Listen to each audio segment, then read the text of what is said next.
Bom dia! Chegamos para mais um Popcorner. Que semana, hein? Emmy, HBO com tudo. Eu vou até correr aqui na introdução para você não perder tempo. Temos os highlights das indicações do Emmy. Temos tudo. E olha só, teve hegemonia da HBO, hein? Temos mais greves? Temos. Os sindicatos estão loucos. Agora os atores se juntaram aos roteiristas.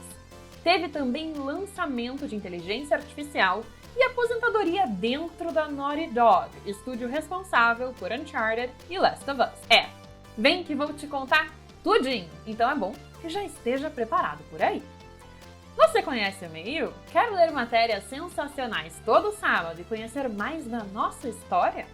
Se você assinar o e-mail Premium, além de receber a nossa especialíssima edição de sábado, também ganha um desconto de 20% no curso O Fim da Nova República, onde o editor Pedro Doria vai contar como chegamos nesta era de polarização política que não acaba mais. Assine, é só R$ 9,90. Eu sou Bruna Bufara e começa agora mais um Popcorn.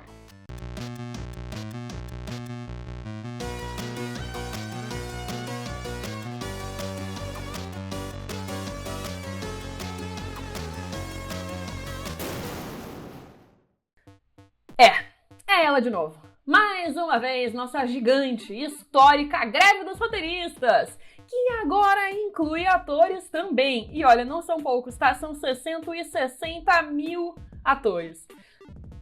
Óbvio que vamos explicar tintim por tintim o que aconteceu. E atenção, se liga aí que é hora da revisão. É isso aí, bem temático Telecurso 2000, porque olha, Hollywood está parada. É proibido não só roteirizar, né, por causa da greve dos roteiristas, como também atuar e promover filmes.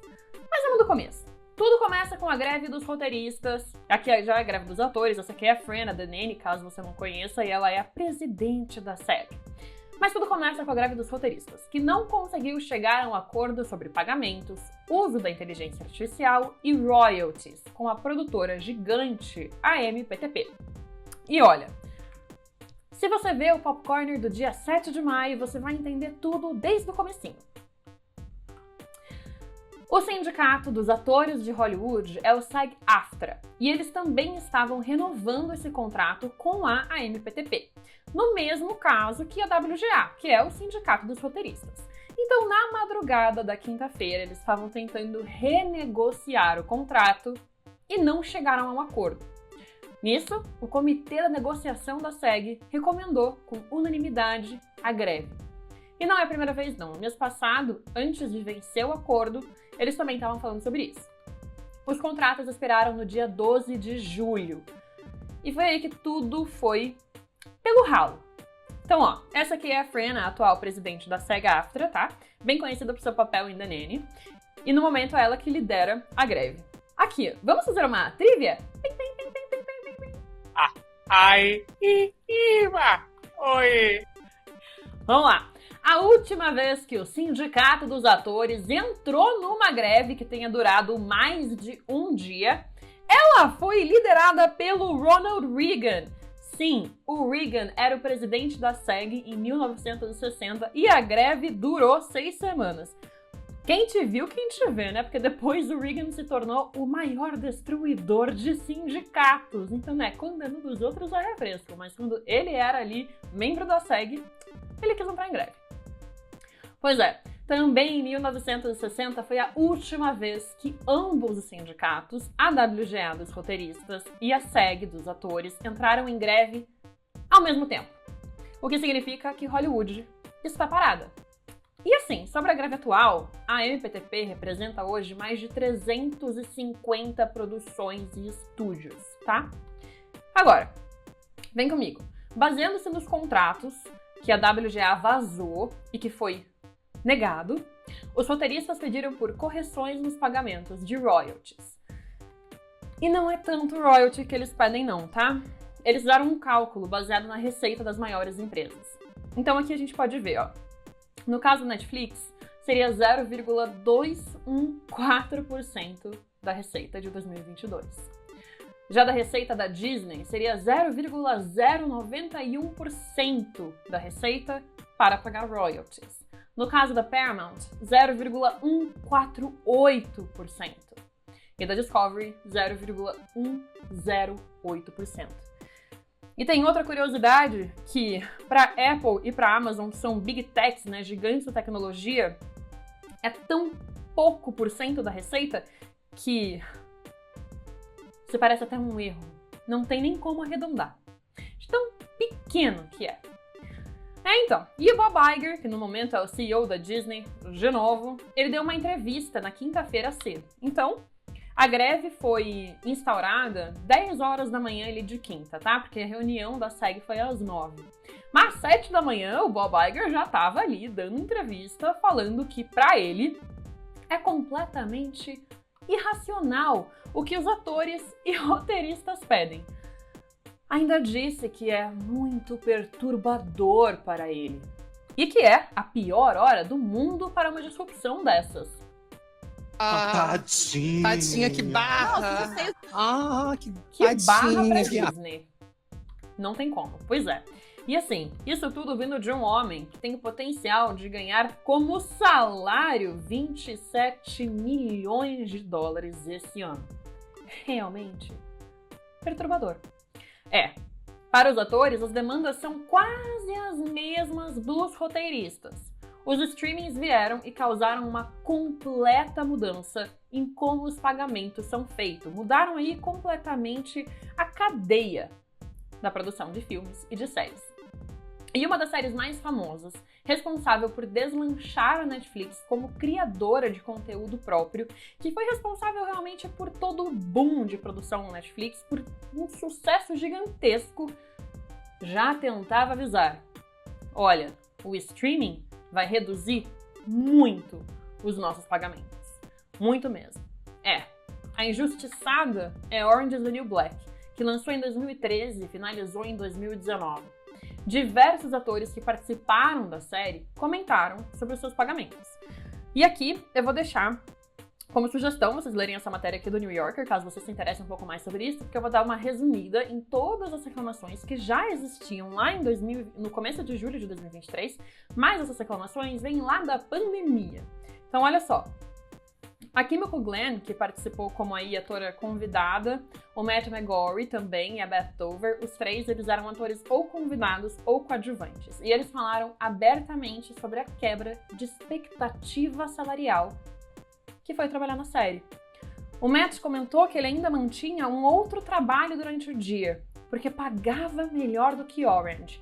E Beth Dover comentou que ela mesma custeava a participação dela da produção. Então ela pagava seu próprio deslocamento, seus próprios táxis, seus próprios voos durante a terceira e a quarta temporada.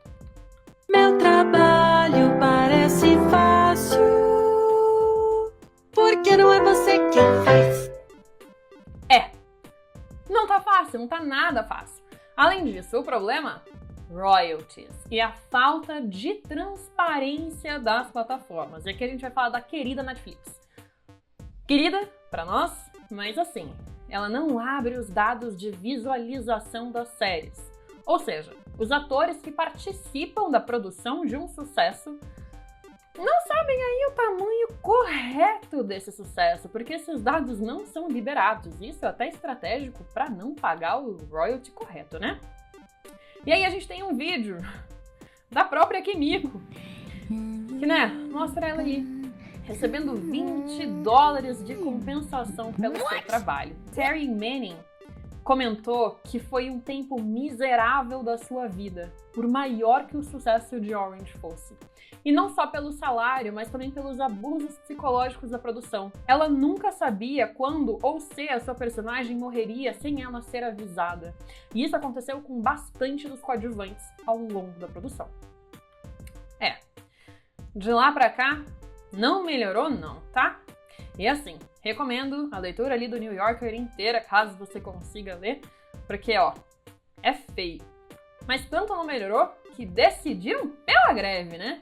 E assim, vamos falar do elefante branco, que é a inteligência artificial, tá? Porque os pagamentos não são o único problema. E o elefante branco realmente é o uso da inteligência artificial. Advogados de atores escutados pelo New York Times. E aqui a gente tá falando de atores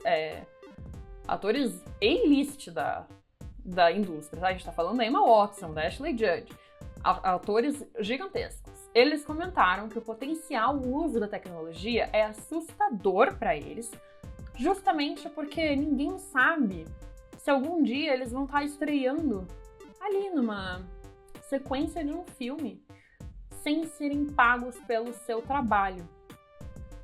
É difícil, né? E o que os participantes da série falam é que não querem ter que decidir esses pagamentos de forma retroativa. Então eles não querem daqui 3 anos ver os danos que isso está causando, eles querem resolver isso agora, hoje.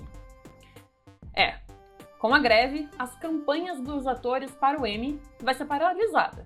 E não só. Durante a premiere de Oppenheimer, em Londres, o elenco saiu durante o evento por conta da greve. Porque, né? Agora não pode mais nem promover os filmes.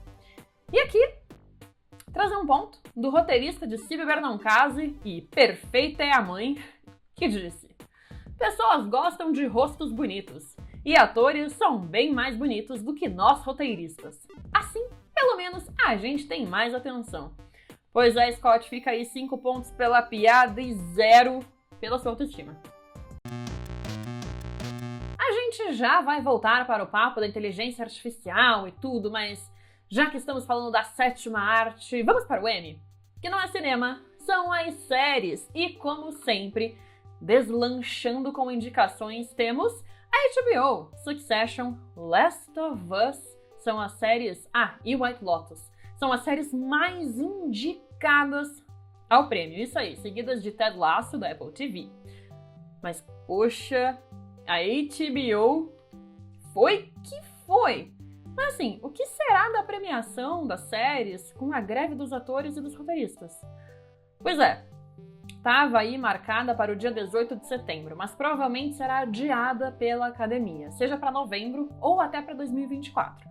Então aí talvez leve um tempo, caso a greve se estenda, a gente vê aí a HBO levando todos os prêmios para casa. A gente tá vendo que as negociações não estão fáceis para o lado dos sindicatos. Então, seguindo nas nomeações, né? Porque a academia segue fingindo normalidade e fazendo a esfinge.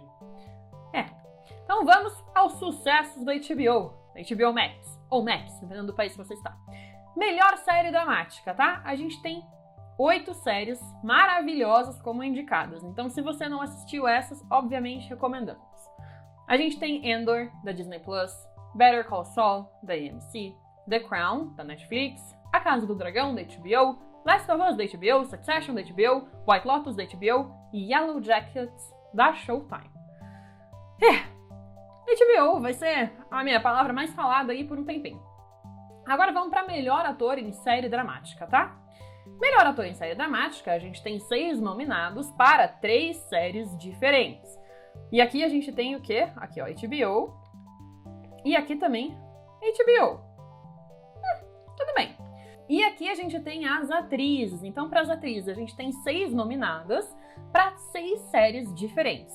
E também vale lembrar aí que a Melanie Lynskey passou por um tempinho em Last of Us em um episódio. Vale lembrar que também tá a participação excepcional na série. Mas vamos lá. Que ponto que eu quero chegar não é nenhum desses. É no próximo, tá? A gente tem o melhor ator coadjuvante em drama. A gente tem 8 indicados e a gente só tem 2 séries. 2 séries. Tudo da HBO. Aqui não restou pra ninguém. Não teve AMC, não teve Showtime. Eu acho isso um absurdo! Eu quero eleição! Pois é, eu quero eleição realmente, porque assim... Que é isso? A academia não assistiu os outros indicados? Desistiram de ver Last of Us porque era baseado em jogo? A academia completamente esnobou as outras séries nessa categoria. E assim, vamos dizer também que The Boys foi injustiçado esse ano, não participando de nenhuma dessas, tá? E as únicas indicações que The Boys teve foram 2. Melhor edição de som para comédia ou drama e melhor coordenação de acrobacias numa série de drama limitada, antológica ou telefilme. Se você aí é fã de The Boys, ou do Karl Urban, que agora também será personagem em Mortal Kombat. Sinto muito, não vai ser nos Emmys que eles vão brilhar. Mas vamos falar de mais um sucesso da A24. Pois é, a queridinha do momento, Beef, Treta, disponível na Netflix em episódios de 30 minutinhos. Foi indicada a 13 prêmios.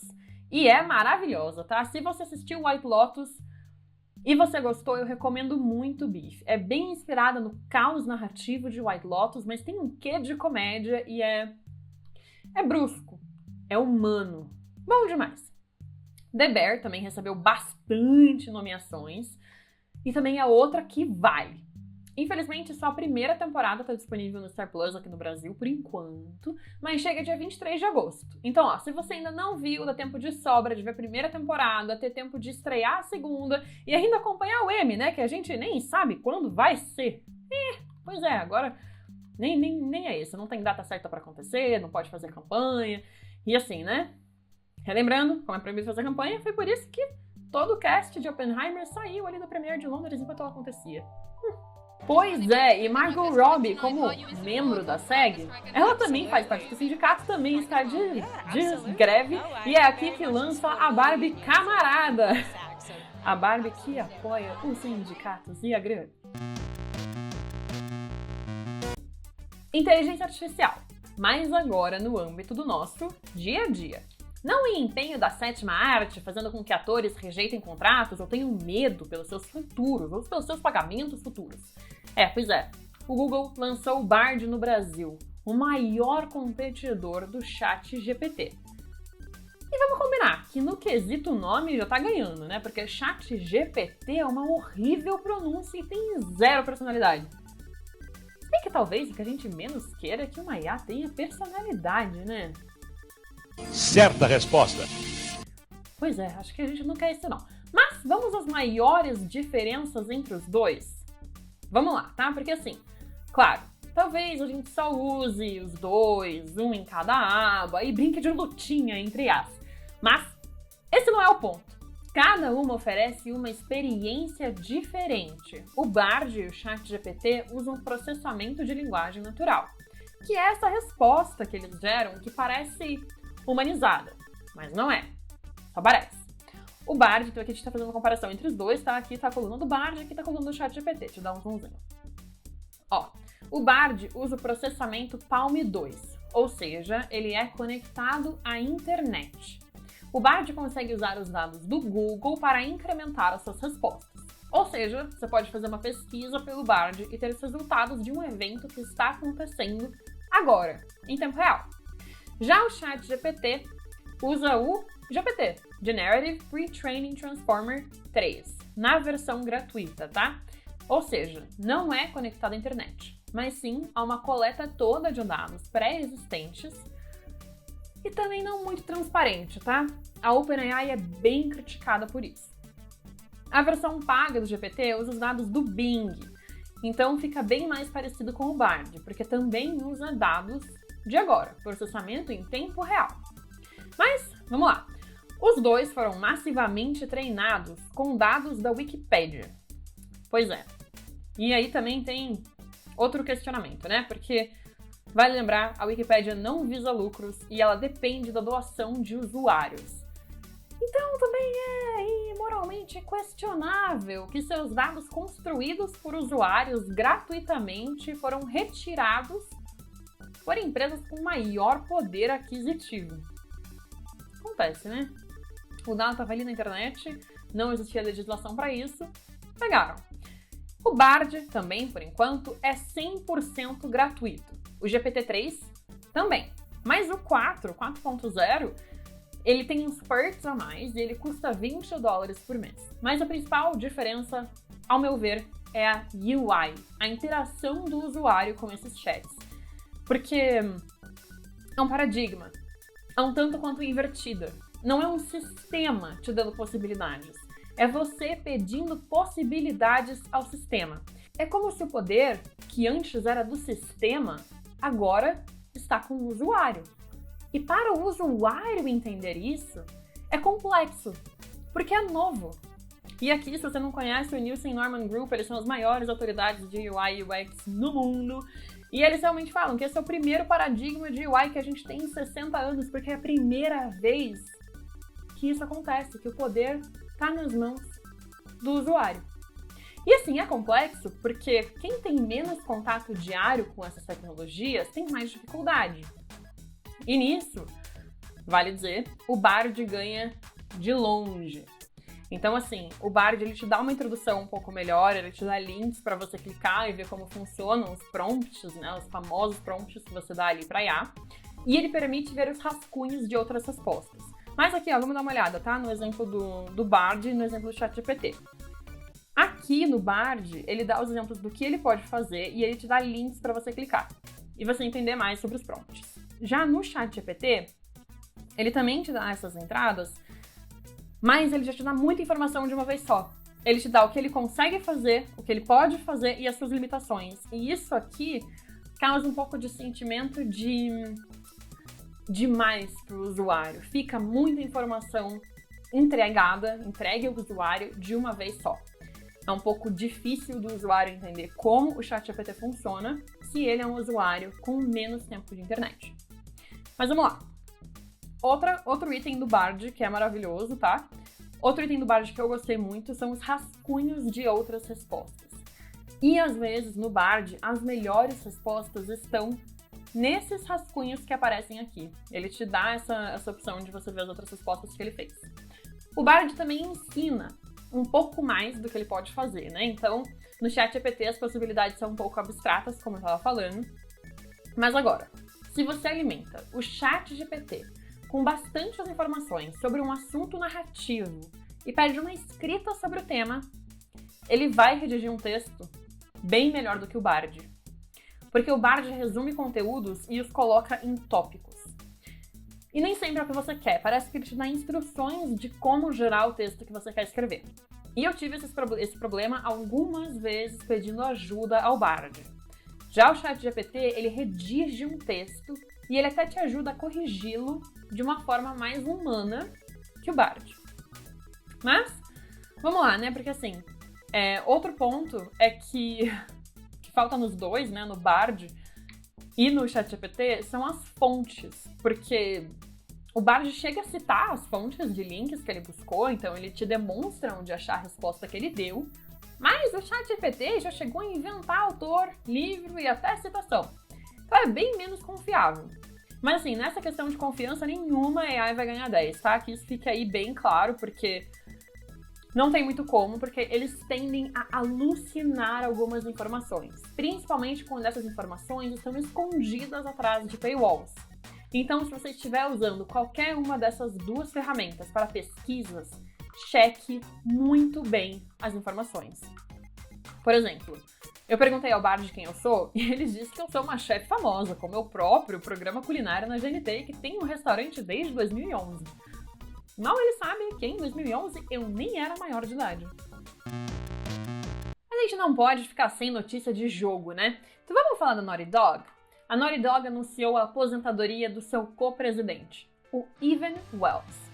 Foram 25 anos de trabalho, desde Crash 3 até Last of Us 2. Esse é o Evan, e esses foram seus maiores trabalhos, desde 1998. Participou aí de toda a história da Naughty Dog, desde que a Naughty Dog tinha 14 funcionários.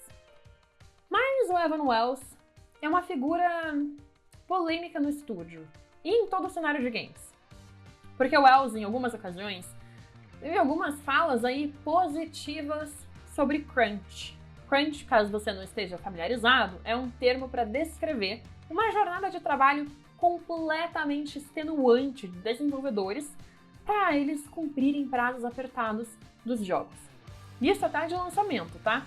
Muitos devs que passam por empresas que têm essa mania de crunch comentam que isso faz com que jogos saiam com muitos bugs, justamente pelo cansaço da produção e rapidez para cumprir algum prazo. E assim, lembra do lançamento tenebroso do Cyberpunk 2077? Ele chegou até a ser banido da loja da PlayStation. Vários relatos de crunch intenso. Inclusive, teve aí um relato de 100 horas semanais de trabalho dos desenvolvedores. Tá tranquilo, tá certo. É simplesmente absurdo. E assim, crunch é um problema. E enquanto o Wells agradecia a cultura do crunch, tá? E cultura do crunch bem entre aspas, tá? Porque não é cultura não, é um problema. Ele agradecia porque ele fala que o crunch ajudou ele por chegar onde chegou. Então ele agradece o crunch.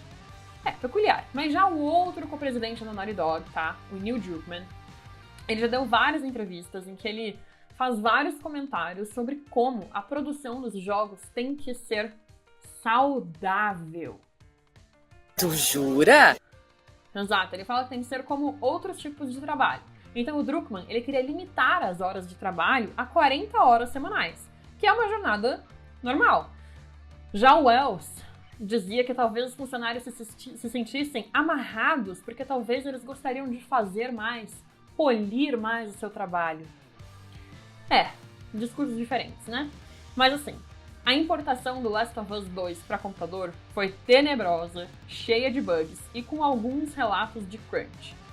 Então a gente tem até aqui essa cutscene dramática de Last of Us 2 que perde completamente o drama porque do nada os personagens ficam molhados. Esse é só um dos bugs, e na minha opinião é o que eu acho mais engraçado, porque tira completamente o drama do que tá acontecendo, então tira ali toda a sua imersão dentro do jogo, você deixou o controle do lado pra aproveitar aquela cutscene, e aí de repente tá todo mundo molhado. Pois é. Enfim. Mas, Last of Us tá lá, pelo menos, indicado ao Emmy. Pois é, com a série da HBO. Pois é, então, pelo menos aí, a HBO também representou. Mas e aí? Na sua rinha de IA, quem que ganha? O Bard ou o GPT? Animado pra Barbenheimer semana que vem? Porque assim, a gente vai cobrir, mas claro, sem spoilers. Muito obrigada por acompanharem mais um Pop Corner e vejo vocês domingo que vem, às 11h15. Até lá!